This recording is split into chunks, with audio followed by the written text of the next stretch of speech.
persevero, acredito, eu transformo esse mundo na força do bem que eu me apego e caminho no poder que mantém meu coração protegido e não há nada,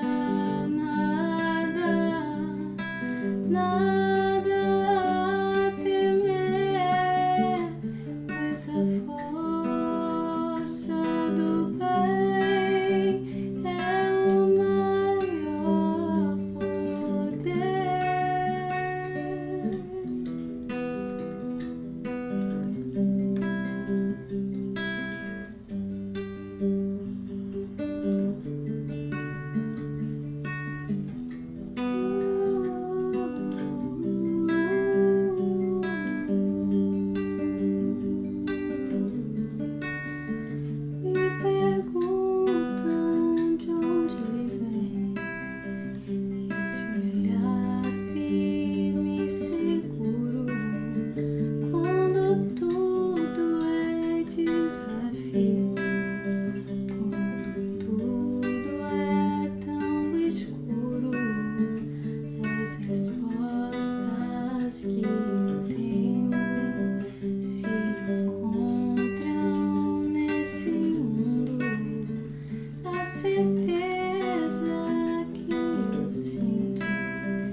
deixeis cair em tentação,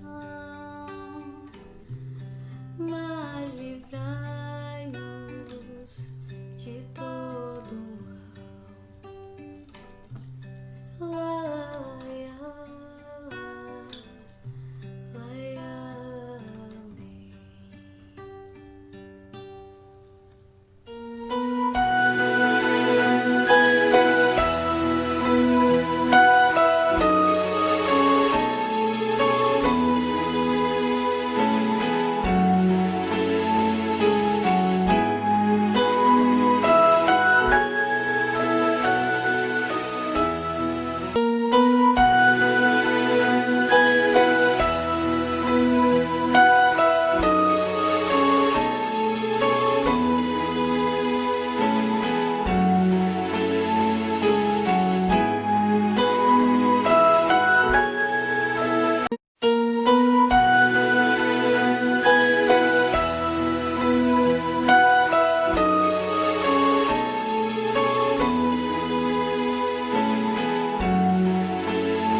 Boa noite a todas e a todos.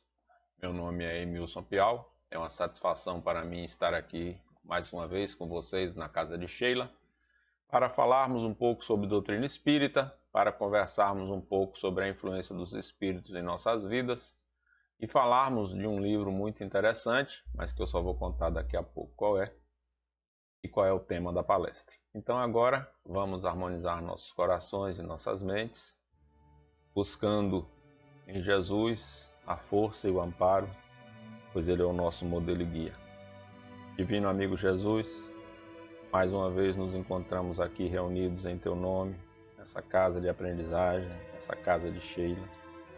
Sintoniza nossos corações e nossas mentes e permita que sejamos capazes de fazer novos progressos nessa arrancada espiritual ao qual todos nos destinamos sob Sua orientação.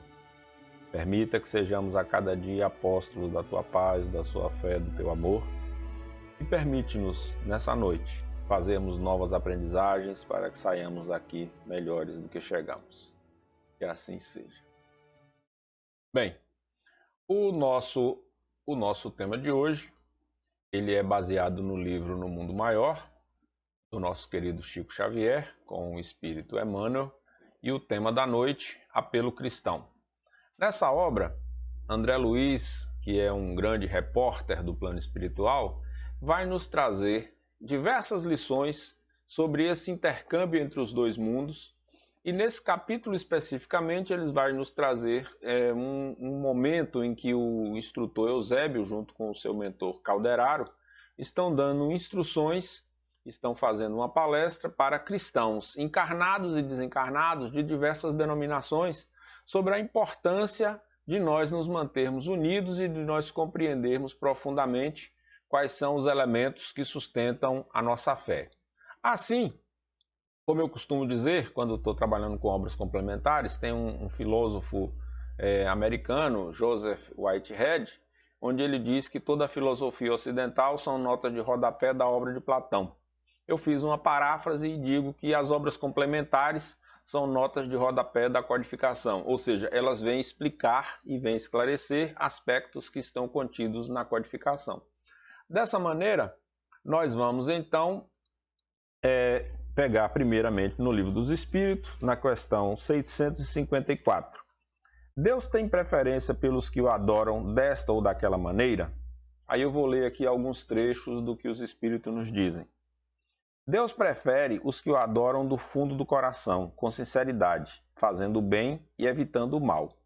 Todos os homens são irmãos e filhos de Deus. Ele chama a si todos os que seguem suas leis, qualquer que seja a forma pela qual se exprimam. Aquele que professa adorar o Cristo, mas que é orgulhoso, invejoso e ciumento, duro e implacável com o próximo, ou ambicioso dos bens desse mundo, eu vos declaro que só tem a religião nos lábios e não no coração. Mais à frente, os Espíritos dizem: não perguntei, pois, se há uma forma de adoração mais conveniente, pois equivaleria a perguntar se é mais agradável a Deus ser adorado num idioma do que em outro.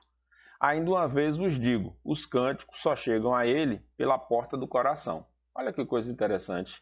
Então Kardec pergunta: Deus tem preferência pelos que o adoram desta ou daquela maneira? E os espíritos vão dizer: olha, a forma pouco importa. A maneira como as pessoas estão orando pouco importa. O que importa é o que vem do fundo de seus corações. Aí lá na questão 655 tem uma coisa que sempre me intrigou, que Kardec pergunta assim: merece censura aquele que pratica uma religião em que não crê do fundo da alma, fazendo-o apenas por respeito humano e para não escandalizar os que pensam de maneira diferente? Aí os espíritos respondem: a intenção nisso, como em tantas outras coisas, é a regra. Aquele que só tem em vista respeitar as crenças alheias não procede mal. Faz melhor do que um que as ridicularize, porque então falta com a caridade. Lembrem aí, questão 654 e questão 655 de O Livro dos Espíritos. Ora, isso está em total sintonia, aliás, o contrário. As palavras de André Luiz, aliás, do instrutor Eusébio, juntamente com Calderaro e André Luiz, estão em total sintonia com o que estão dizendo os espíritos. Ora, nós cristãos, ao nos colocarmos no mundo, precisamos nos colocar com um olhar aberto, com uma mente aberta. Primeiro, porque nós somos espíritas e estamos lidando com esses conhecimentos à luz da doutrina espírita, à luz do ensino dos espíritos. Segundo, porque se somos espíritos em evolução, precisamos ter uma visão acolhedora. Em terceiro lugar, à medida que nós nos desenvolvemos, à medida que nós nos aperfeiçoamos como espíritos, nós temos que ter uma visão ainda mais ampla dos nossos relacionamentos. O que o instrutor Eusébio está dizendo nessa obra no mundo maior, né, o que o instrutor Eusébio está nos dizendo nesse livro é o seguinte: preste atenção que os princípios cristãos que os animam, eles devem ser elementos de união e não elementos de separação. Elementos que vos levem a ter uma vida melhor do que elementos que vos levem a uma vida desregrada, vamos dizer assim. Então, o que é que os espíritos estão dizendo no Livro dos Espíritos? Não importa a forma como você dialoga com Deus, importa o que vai dentro do seu coração. Qual é a sua religião pessoal? Qual é a forma como você enfrenta os seus desafios na existência nessa busca dessa sua dimensão espiritual? E à medida que nós vamos nos aprofundando no conhecimento de nós mesmos e no conhecimento das lições dos espíritos, nós temos que transitar na direção de abandonar o fanatismo e abandonar as verdades como se elas fossem absolutas e nós fôssemos donos delas. Aí eu vou buscar lá no Livro dos Médiuns, no capítulo 3, que vai falar do método, quando Kardec, e olha que é Allan Kardec, o codificador da doutrina espírita, aquele que os espíritos escolheram para vir trazer essa lição para nós. Nas palavras de Camille Flammarion, um dos seus discípulos, um dos seus seguidores, que era um professor, um astrônomo francês, Flammarion vai dizer que Kardec era o bom senso encarnado. Olha só o que Allan Kardec diz, falando sobre essa questão da doutrina espírita e da importância do estudo e do conhecimento. Prestem atenção. Devemos ler os prós e os contras, as críticas como as apologias, iniciar-se nos diferentes sistemas a fim de poder julgar por comparação. Sobre esse aspecto, não preconizamos nem criticamos obra alguma, pois não queremos influenciar de nenhum modo a opinião daquele que se dela possa fazer. Trazemos, preste atenção nisso, que isso é muito importante, trazemos a nossa pedra ao edifício, colocamos-nos nas fileiras, não nos cabe ser juiz e parte e não alimentamos a ridícula pretensão de ser o único distribuidor da luz. Compete ao leitor separar o bom do mal, o verdadeiro do falso. Aqui, ó, vou mostrar para vocês. Aqui, Allan Kardec, o Livro dos Médiuns. Vejamos, o que é que o codificador está dizendo? Deixa de pretensão, deixa de orgulho, deixa de vaidade. Não pense que a verdade está só com você. Essa verdade está aí para todos. Cada um tem um pedacinho, cada um tem uma visão. Eu gosto muito também do Chico Xavier, de um poema que tem de Castro Alves, na psicografia dele, Marchemos, está no livro Parnaso de Além Túmulo, que eu memorizei lá na época que eu ainda tinha cabelos pretos, que vou citar aqui apenas umas 2 estrofes, onde ele diz assim: buscamos na humanidade as verdades da verdade, sedentos de paz e de amor. Em meio dos mortos-vivos somos míseros cativos da iniquidade e da dor. Na terra, às vezes se acendem radiosos faróis que esplendem dentro das trevas mortais.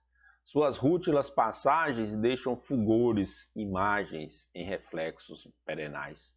Ó bendito quem ensina, quem luta, quem ilumina, quem o bem e a luz semeia. Nas terras do evolutir, terás a aventura que anseia nas fainos do progredir. Uma excelsa voz ressoa, no universo inteiro ecoa, para a frente caminhai. O amor é luz que se alcança, tem de fé, tem de esperança, para o infinito marchai. Esses versos de Castro Alves, pela psicografia do Chico, nos mostram que no nosso estágio evolutivo, nenhum de nós tem a verdade absoluta. Aliás, que essa verdade, ela é parte. E o apelo que Eusébio vai fazer aos cristãos é esse apelo da inclusividade, é esse apelo de uma mente aberta a perceber que nenhum de nós é o dono dessa verdade verdadeira, que cada um de nós sobre esse planeta é um ser que está no seu processo de aprendizagem, no seu processo de transição, no seu processo de aperfeiçoamento espiritual.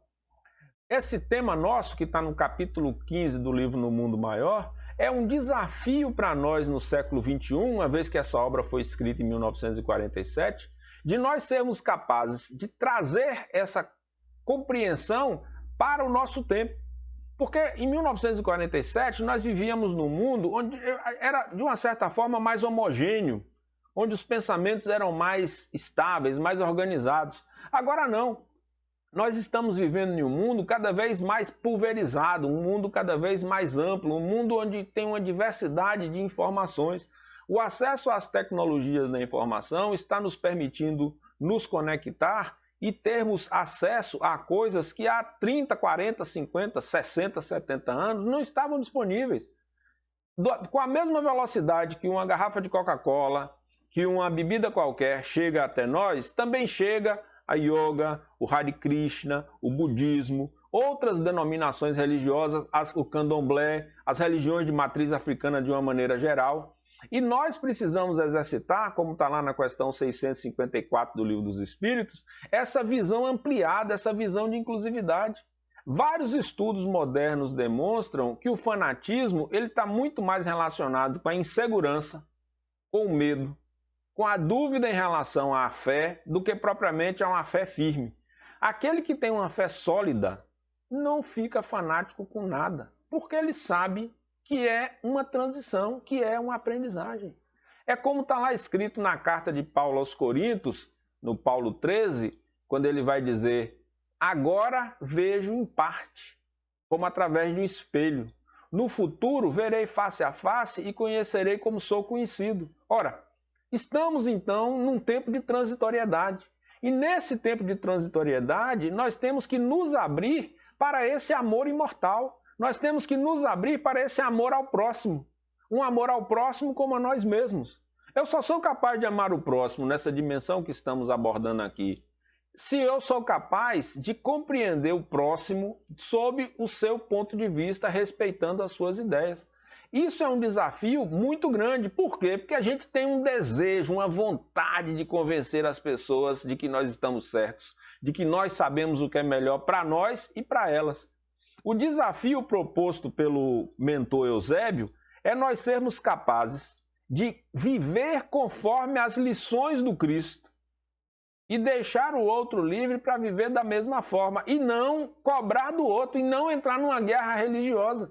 Por que falei transpor esse tema de 1947 para o século XXI?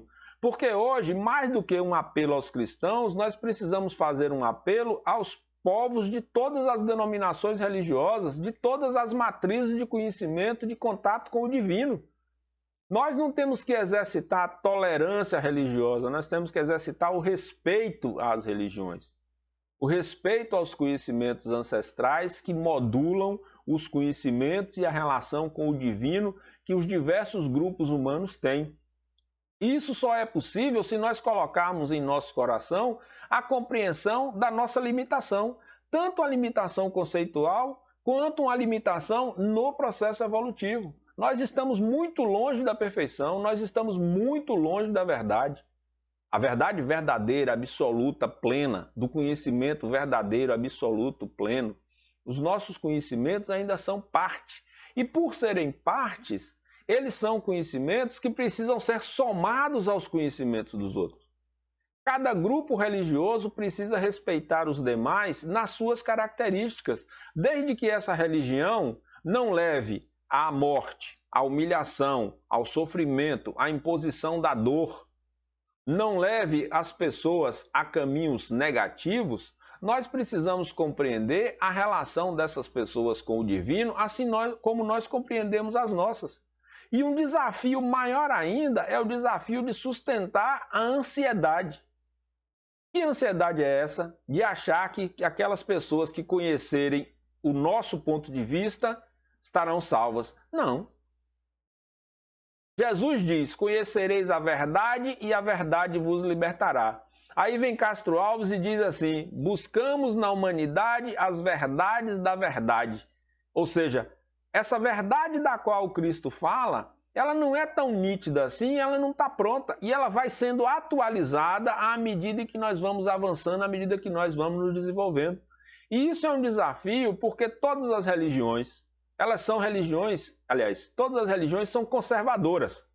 E por que elas são conservadoras? Porque elas conservam os princípios que elas defendem. Isso está certo do ponto de vista de cada uma das religiões. Mas se cada uma defende o seu sem estar aberto aos demais, você não tem um campo de diálogo. O que a gente está discutindo agora no século XXI, nas discussões sobre tolerância religiosa e o diálogo interreligioso, é aquilo que em 1947 Calderaro, Emmanuel e Eusébio nos falam. O que é isso? O amor como a grande referência. O desafio que se coloca no século XXI para compreender isso é abandonar uma visão de superioridade. Não existe uma religião melhor que a outra, mais capaz que a outra. Cada religião está em sintonia com o tempo evolutivo dos seus profitentes.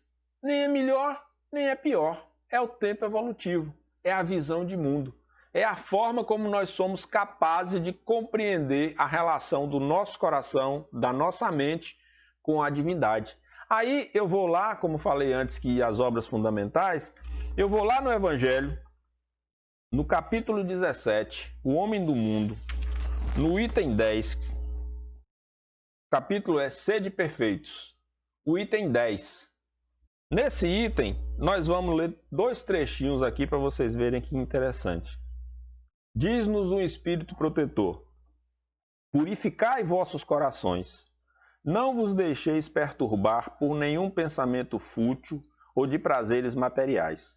Elevai vosso espírito em direção àquele que vos chamais, a fim de que, encontrando em vós as necessárias condições, possam lançar em quantidade a semente que deve germinar em vossos corações e nele produzir os frutos da caridade e da justiça. Aí ele mais à frente diz assim: Se sois obrigados a estar em contato com homens cujo espírito são de natureza diferente da vossa e de caracteres opostos, não deveis afrontá-los, não os contrarieis. Sede alegres, felizes, mas com a alegria que provém da consciência limpa da felicidade de um herdeiro do céu que conta os dias que o aproximam da sua herança. Ou seja, não fica brigando por religião. Já brigamos muito. Não fica disputando quem é melhor. Viva conforme os princípios que estão ali. Mas e se o outro é contrário ao meu ponto de vista? Deixa ele. Se você tiver certo, um dia ele vai chegar a você. Se você não tiver, aí você vai chegar a ele.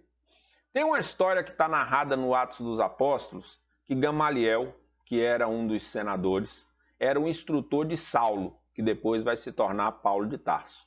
Quando a mensagem de Jesus estava sendo propalada pelos seus seguidores, tem um diálogo muito interessante em Atos dos Apóstolos de Gamaliel, que era o instrutor, o senador, com Saulo, que era o seu discípulo, o seu seguidor.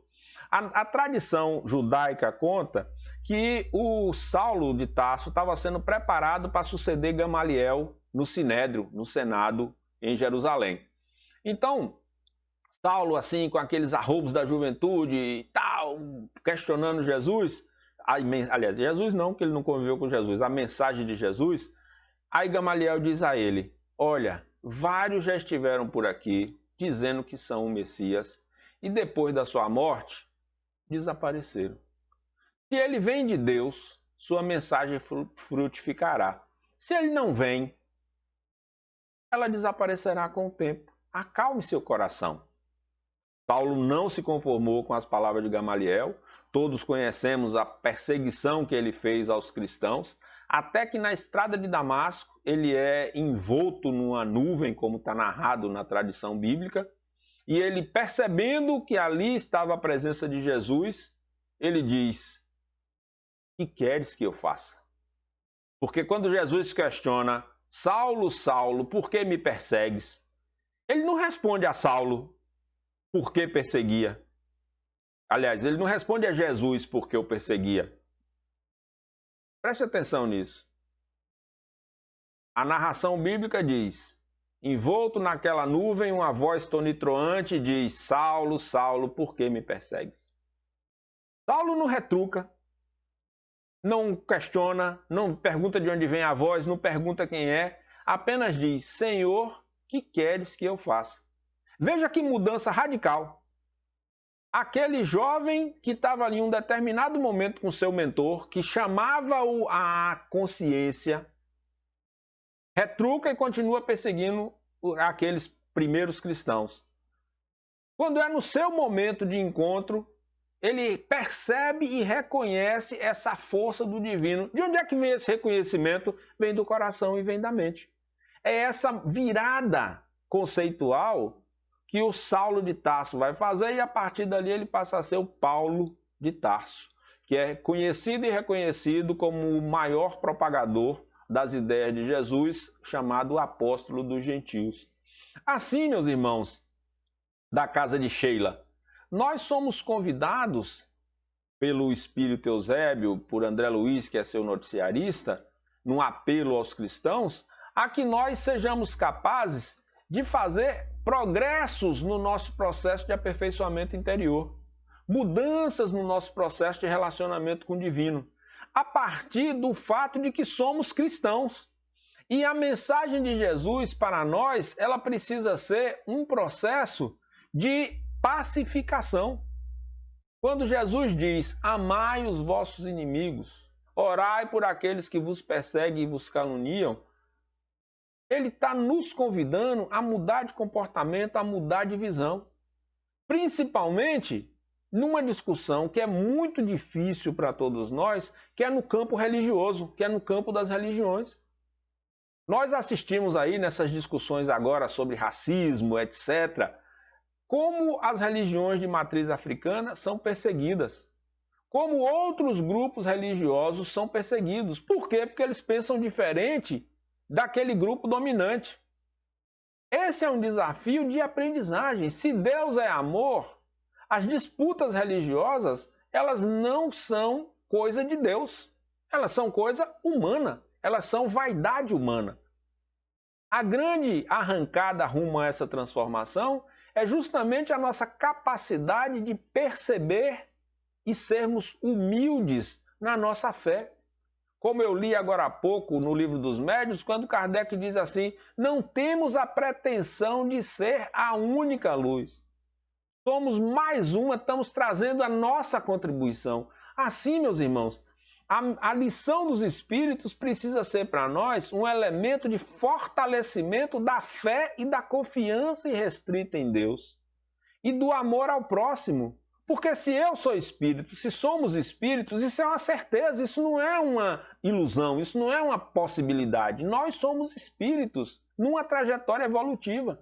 Se estamos numa trajetória evolutiva, há os que estão mais à frente em níveis diferentes e os que estão mais atrás, mas isso não faz de ninguém melhor ou pior.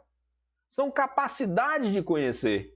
Como diz o próprio Paulo de Tarso na carta aos Coríntios, que me referi agora há pouco, como somos criança, pensamos como criança, vivemos as coisas de criança. Quando nos tornamos adultos, as coisas de criança ficam para trás.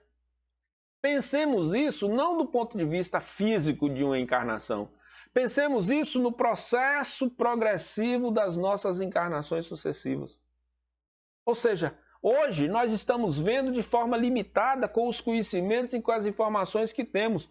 No futuro nós vamos ver de forma mais clara, mas mesmo assim ainda é uma visão parcial. Nós só vamos ter essa visão completa quando a gente chegar lá no futuro, quando nós formos espíritos puros. Percebam se não acontece isso conosco nos nossos conflitos, nas nossas convivências entre gerações. Quando a gente é criança pequena, a gente acha que sabe tudo e que os adultos não sabem nada. Quando a gente é adolescente, a gente acha que sabe mais do que os adultos e mais do que as crianças.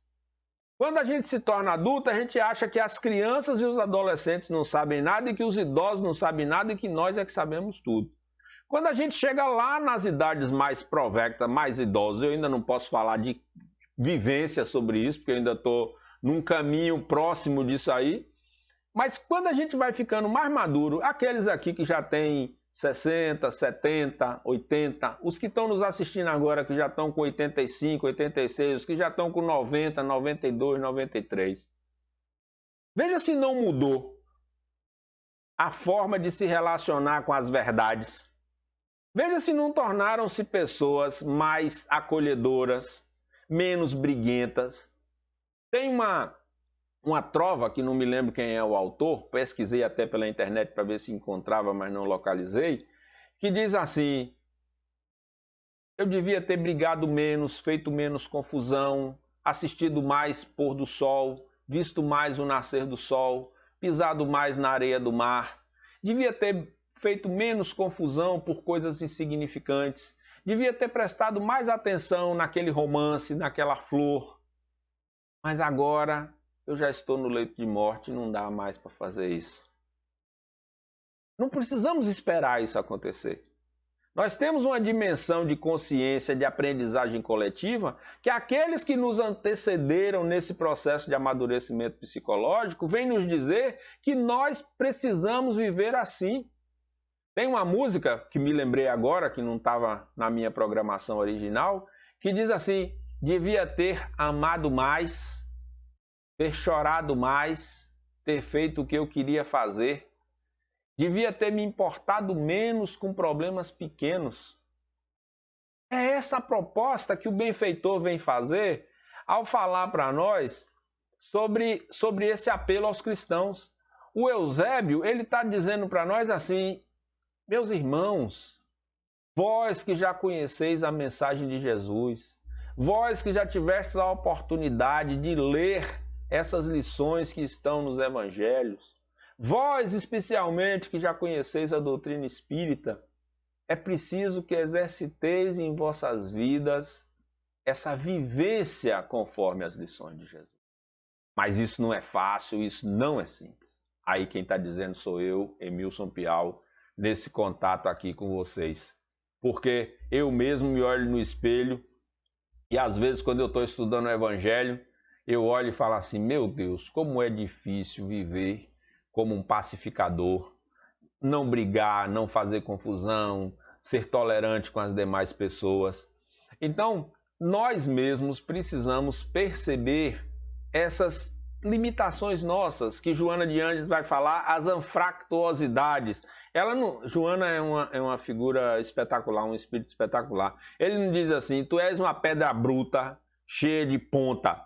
Não. Ela diz assim, são as anfractuosidades, são as imperfeições que cada um de nós tem. Um dia nós vamos ser um diamante sem marca, vamos ser aquela pedra polida, linda, maravilhosa.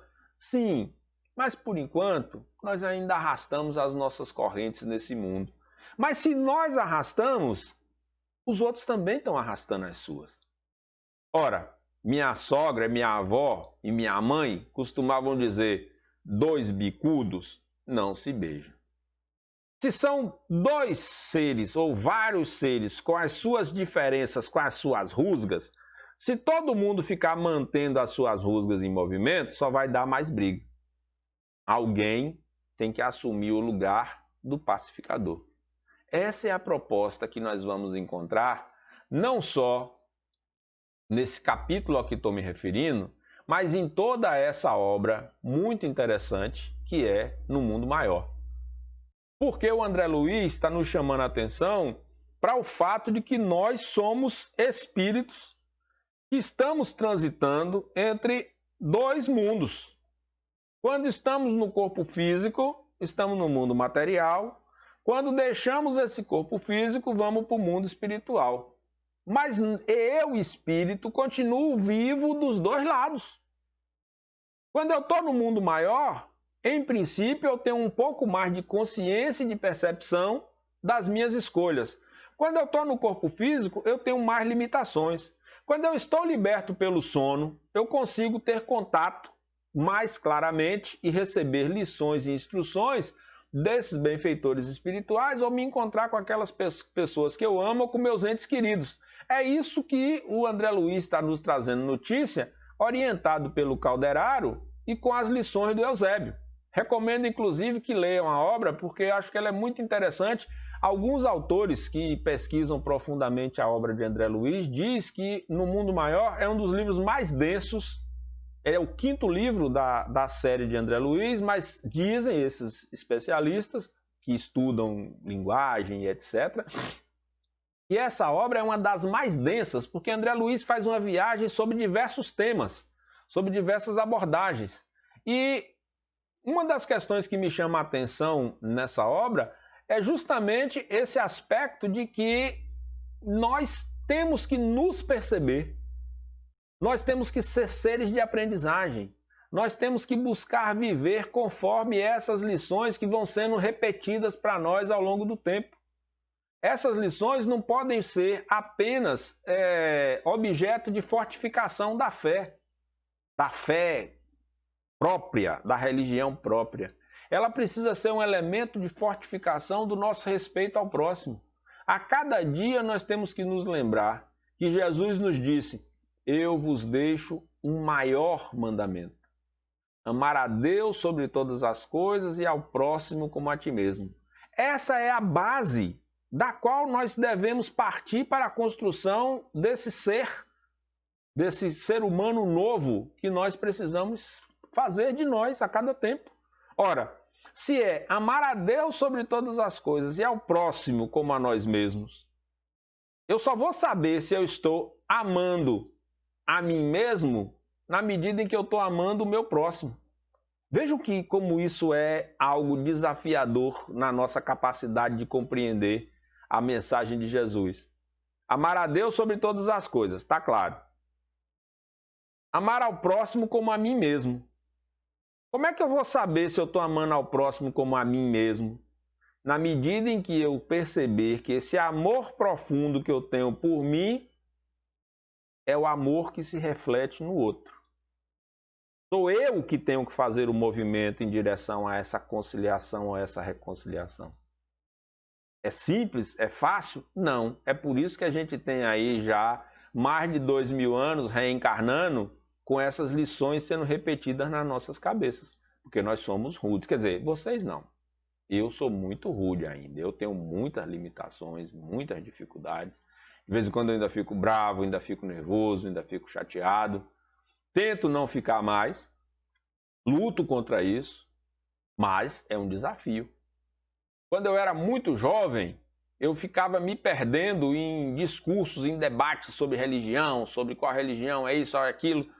Depois eu fui mudando, fui aprendendo, fui me transformando e fui percebendo que esses debates eles não têm finalidade nenhuma, eles não levam a crescimento nenhum.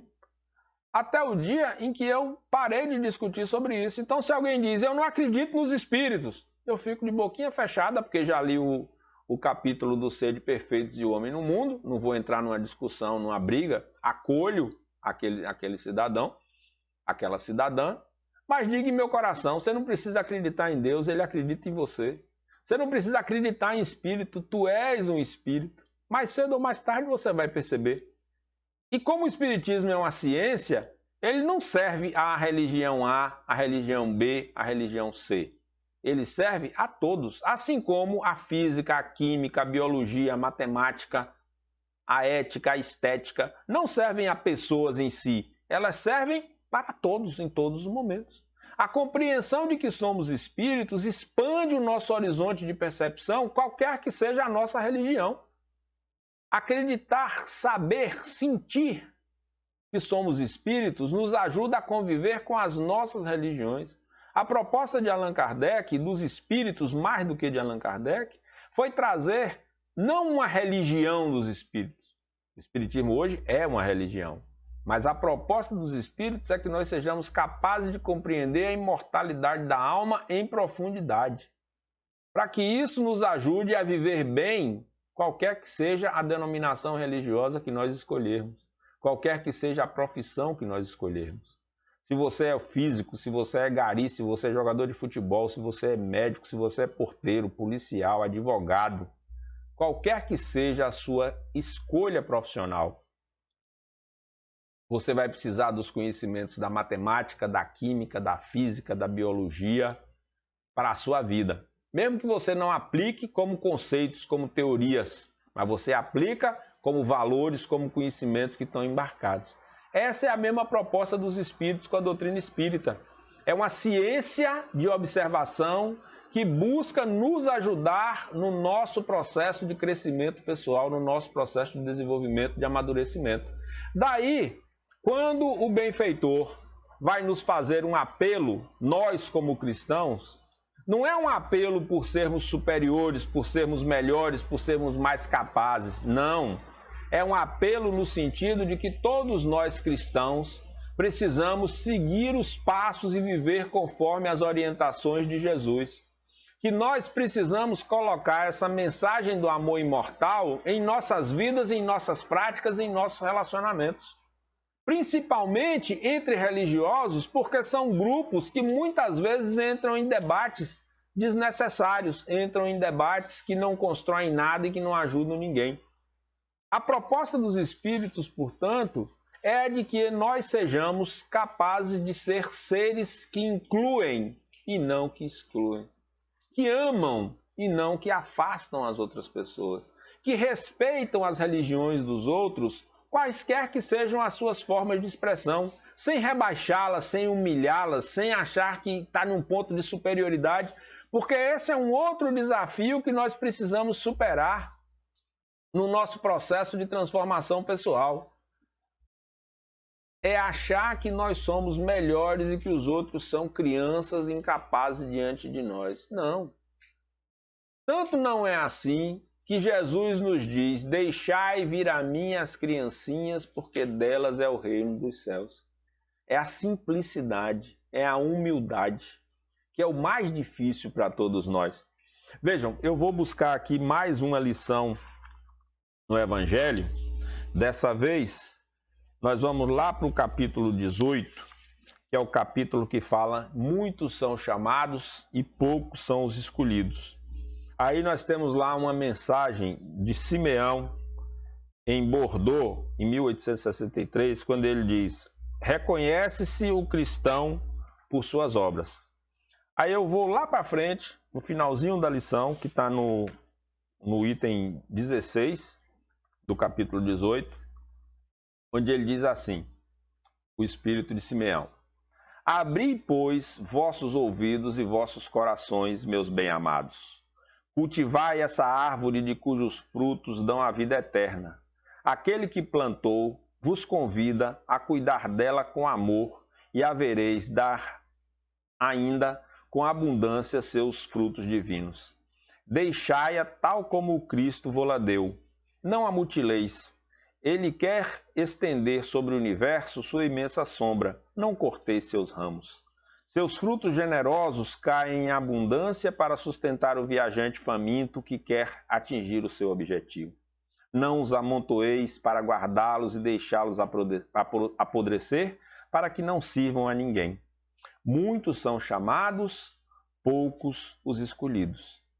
É que existem monopolizadores do pão da vida, como usar do pão material. Não vos coloquei dentre eles. A árvore que dá bom fruto deve distribuí-los para todos. Ide então procurar aqueles que estão famintos. Trazei-os para a sombra da árvore e partilhais com ele o abrigo que ele oferece. Não se colhem uvas dos espinheiros. Meus irmãos, afastai-vos daqueles que vos chamam para vos arrastar para os espinheiros do caminho e segui aquele que vos conduz à sombra da árvore da vida. O divino Salvador, o justo por excelência, disse e suas palavras não passarão. Nem todo aquele que diz Senhor, Senhor, entrará no reino dos céus, mas só aquele que fizer a vontade de meu Pai que está nos céus.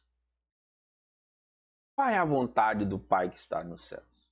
É que a gente brigue, que a gente entre em disputas por interesses religiosos, que a gente entre em disputas por interesses pessoais, pela nossa mesquinharia, pela nossa vaidade? Não. A vontade do Pai que está no céu é que nós nos amemos, porque Deus é amor. Essa é a proposta que os Espíritos nos trazem, essa é a lição que a gente vai beber nessa fonte que é a codificação espírita e que são as suas obras complementares.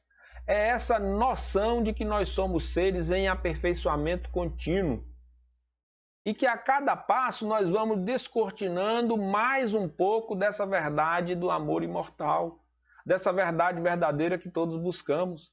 Então, as nossas divergências são mais de forma, são mais das nossas escolhas. Muitas vezes são movidas pelo nosso orgulho, pela nossa vaidade, por acharmos que somos melhores uns que os outros, até o dia em que nós vamos perceber que tudo isso não tem o menor sentido. E André Luiz, na lição dessa noite, vem nos falar justamente desse aspecto. Me chama a atenção no capítulo porque o André Luiz diz assim: percebi que tem uma quantidade grande de encarnados despendidos durante o sono que estão aqui. E uma outra multidão de desencarnados, todos juntos aprendendo essas lições. Ou seja, nós estamos aprendendo sempre e precisamos nos abrir nessas aprendizagens para essa transformação que cada um de nós precisa fazer. Nessa direção dessa transformação, dessa amorosidade profunda. Me lembrei agora de uma outra música que não estava no meu pensamento de hoje, deve ser os espíritos que estão aqui me orientando aí, animados aí para levar um pouco de alegria nessa noite de quinta-feira para vocês. Tem uma música, acho que é de Roberto Carlos, que ele diz assim: rosas diferentes vivem juntas em um grande jardim. Não é assim? O jardim talvez não fosse tão lindo se todas as rosas fossem do mesmo tipo, se todas as flores fossem do mesmo tipo. Mas se as flores diferentes vivem juntas, se uma floresta é composta por árvores de diversos matizes, nessa poética da música, eu acho que eu tenho quase certeza que é de Roberto Carlos. Depois, na hora da palestra, que está sendo gravada agora, eu vou escrever lá na hora que a gente estiver acompanhando, vou confirmar, ainda vou botar um pedacinho da letra lá. Então, se essas árvores, se essas flores diferentes vivem juntas, nós precisamos aprender com essa convivência. Nós precisamos aprender com essas interações a nos transformar, a não olhar o diferente de nós como pior, nem melhor. Ele simplesmente é como é. com seus valores, com seus conceitos, com seu brilho. Tem um biólogo polonês chamado Portman, que ele diz que a grande questão da evolução não é uma competição por sobrevivência. Não é uma competição pelo mais forte, é pelo mais belo.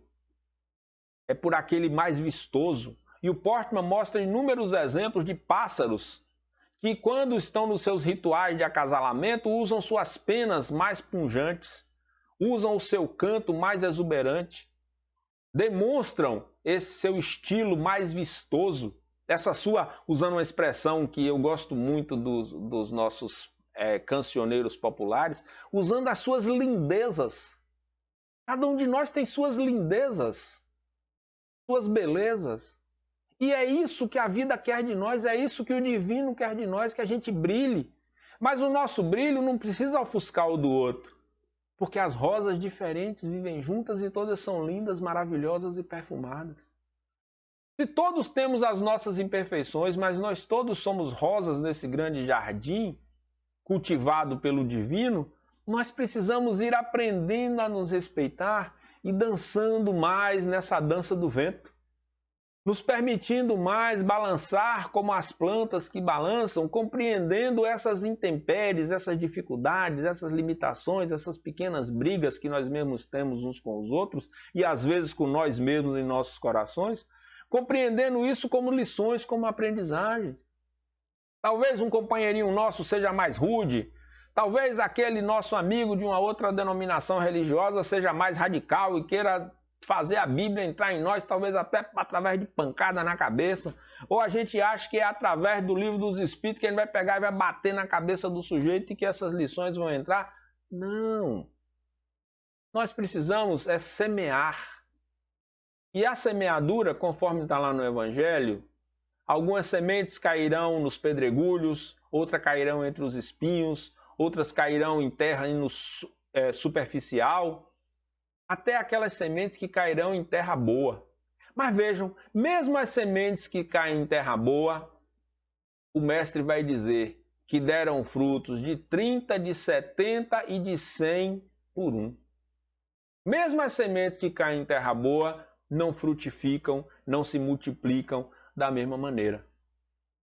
Isso precisa ser para nós um alento na existência. Se você que está me assistindo agora acha que no seu instante evolutivo tem mais compreensão da realidade que os demais, ótimo. Utilize isso como uma forma de socorro e de amparo aos demais.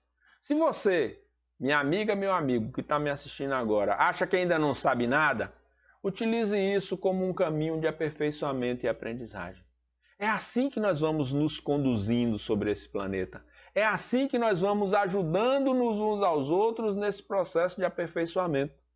Uns nos outros.